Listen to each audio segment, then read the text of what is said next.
ये एक्सरसाइज का question number 2.6 conditional problem है और ये जाकर के 3 स्टेप में बनेगा। क्या क्या पार्ट कह रहा है जो ध्यान से देखना, कॉपी करने के लिए हम टाइम देंगे। How many millilitre of 0.1 molar HCl are required to react completely with 1 gram mixture of sodium carbonate and sodium bicarbonate। यानी कि Na2CO3 और NaHCO3 का मिक्सचर है और इन दोनों मिक्सचर का टोटल मास 1 ग्राम है। आपसे पूछने जा रहे हैं, इसलिए ध्यान से सुनोगे। Na2CO3 और NaHCO3 इन दोनों के मिक्सचर का टोटल मास 1 ग्राम है। तो आप बताओ, तो अगर सोडियम कार्बोनेट का मास हम x मान लें तो सोडियम बाइकार्बोनेट का मास कितना? 1 माइनस एक्स। तो अगर एक को हम x मान लेते हैं तो दूसरा पार्ट क्या हो जाएगा? 1 माइनस एक्स। अब दूसरा पार्ट यहां जो हेल्प किया हुआ है वो करा कंटेनिंग इक्विमोलर अमाउंट। इक्विमोलर यानी कि दोनों का मोलर कंसंट्रेशन सेम है और एक ही कंटेनर में रखा हुआ है तो दोनों का नंबर ऑफ मोल सेम होगा। यानी सोडियम कार्बोनेट और सोडियम बाइकार्बोनेट इन दोनों का नंबर ऑफ मोल वैल्यू जो है वो सेम होगा। ये अप्लाई करना है आपको। तो पहले यहां से मास निकालेंगे। देखो, लिखने के चक्कर में नहीं रहना, यहां देखना। मास ऑफ सोडियम कार्बोनेट Na2CO3, इसको हम लोग x ग्राम मान लेते हैं। Let therefore mass of sodium hydrogen carbonate NaHCO3 बताओ कितना हो जाएगा? 1 minus x.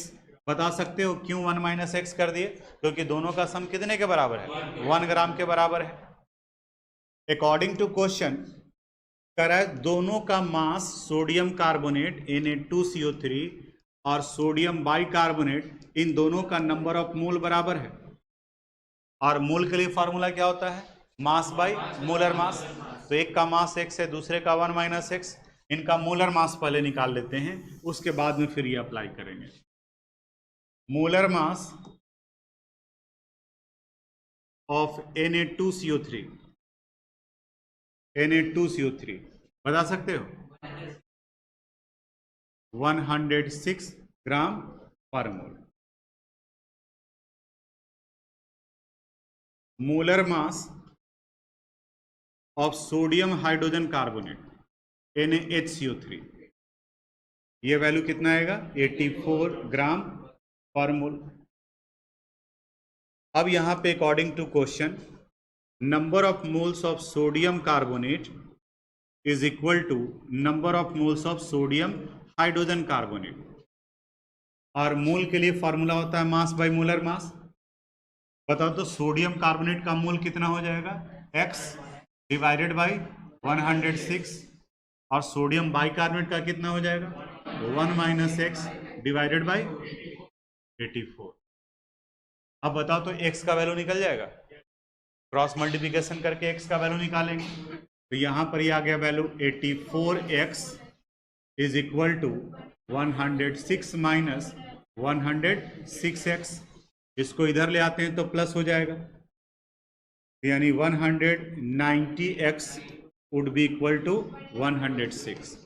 Therefore x would be equal to 106 divided by 109, यानी 0.56 भी लिख सकते हैं राउंडिंग ऑफ करके, 0.56 ग्राम। दैट इज, नेक्स्ट पेज में लिख देते हैं,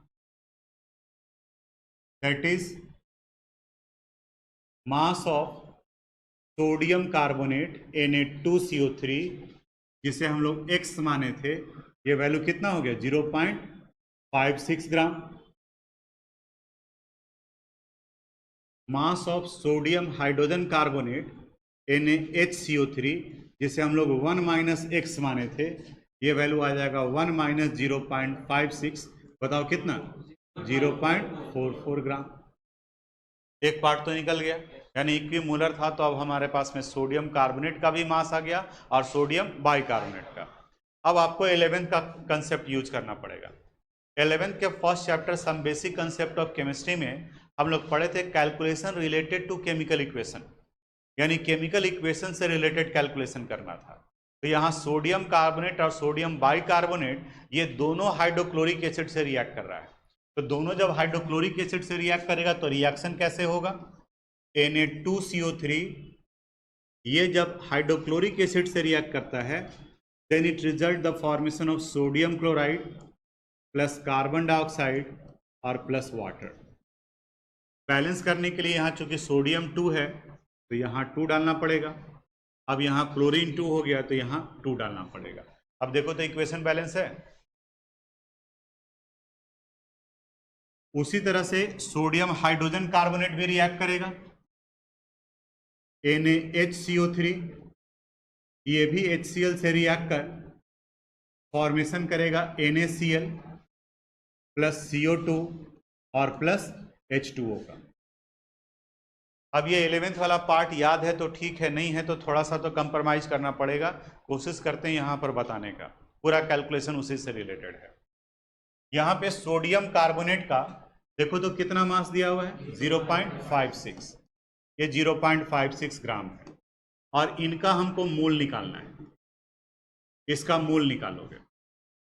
जैसे 11th में बताए थे कि अगर कहीं पर लिखा हुआ है 2CO2 तो ये 2CO2 कई पार्ट को बताता है। ये 2CO2 का मतलब हो गया 2 mole of carbon dioxide of CO2। STP पर 1 मोल का वॉल्यूम 22.4 लीटर होता है, तो अगर इसका वॉल्यूम निकालेंगे तो ये आ जाएगा 2 इंटू 22.4 लीटर। और अगर इसका मास निकालेंगे तो कार्बन डाइऑक्साइड का मोलर मास 44 होता है, तो इसे लिख सकते हैं हम लोग 2 इंटू 44 ग्राम। यानी कि अब ये तीनों पार्ट रिप्रेजेंट करता है, डिपेंड करता है कि आपको क्या चाहिए। यानी कि 2CO2 का मतलब 2 मोल कार्बन डाइऑक्साइड भी हो गया, 2 इंटू 22.4 लीटर कार्बन डाइऑक्साइड हुआ और 88 ग्राम हुआ, तीनों में से कोई भी ले सकते हैं।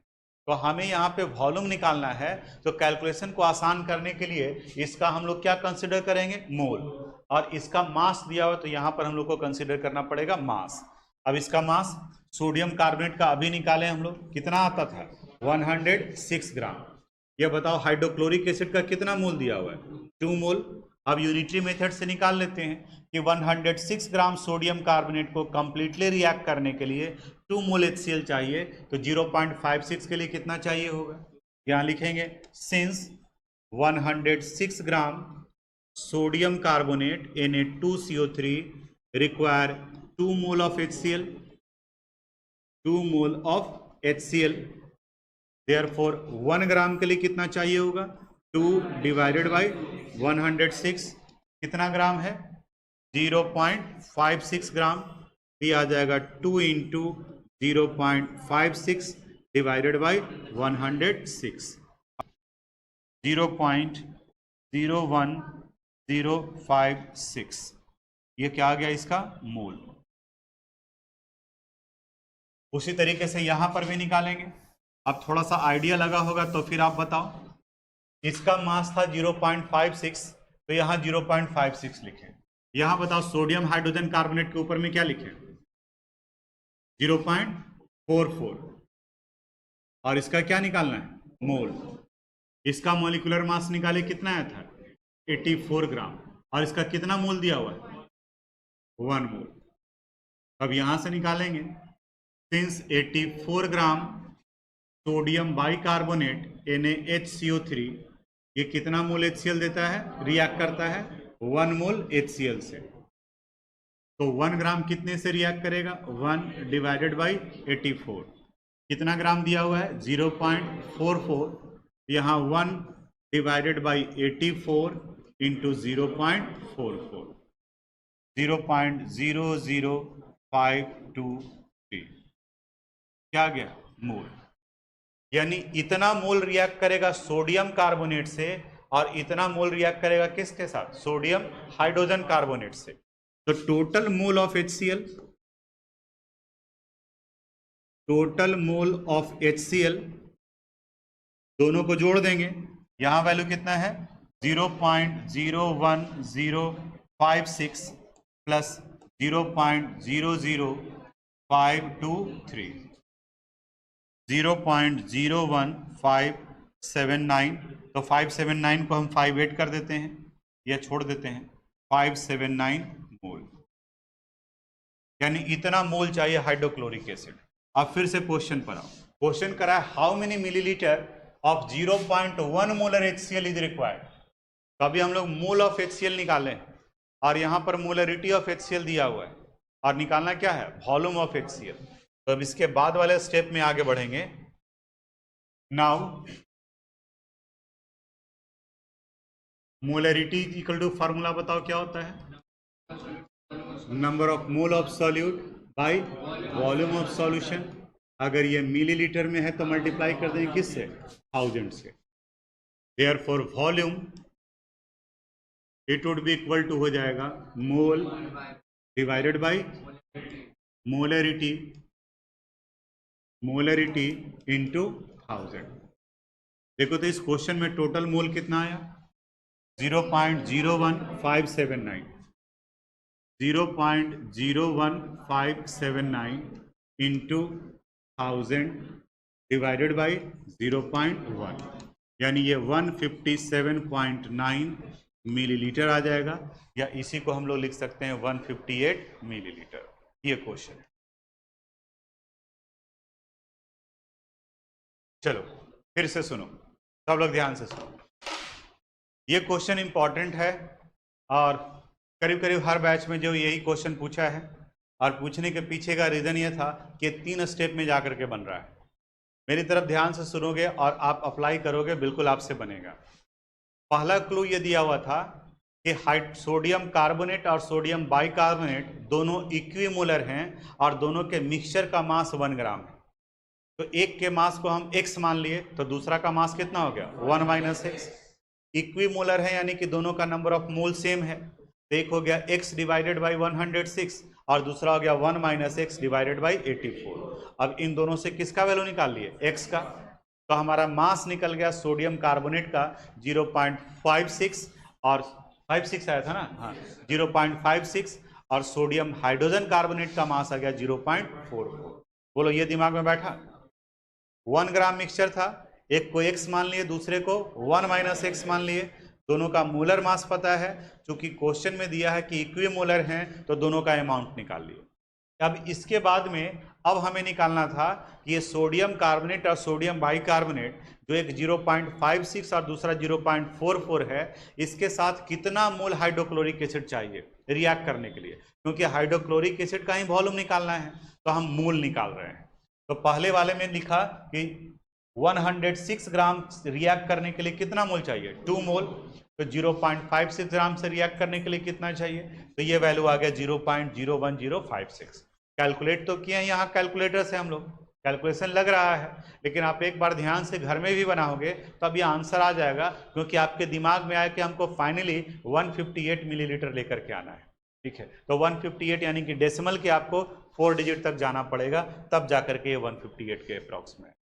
तो एक बार में निकाल लिए किसका मोल, सोडियम कार्बोनेट के साथ रिएक्ट करने के लिए, और दूसरी बार में निकाल लिए सोडियम हाइड्रोजन कार्बोनेट के साथ रिएक्ट करने के लिए। तो ये टोटल मोल निकल गया।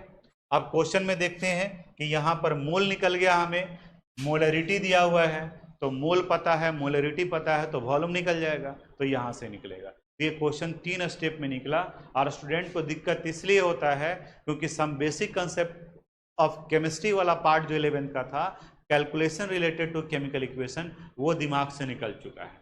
अगर आपके पास में टाइम होगा तो आप देखिएगा, सारा वीडियो भी डाला हुआ है 11th वाले प्लेलिस्ट में, देखना, खोजना, some basic concept of chemistry, calculation related to chemical equation.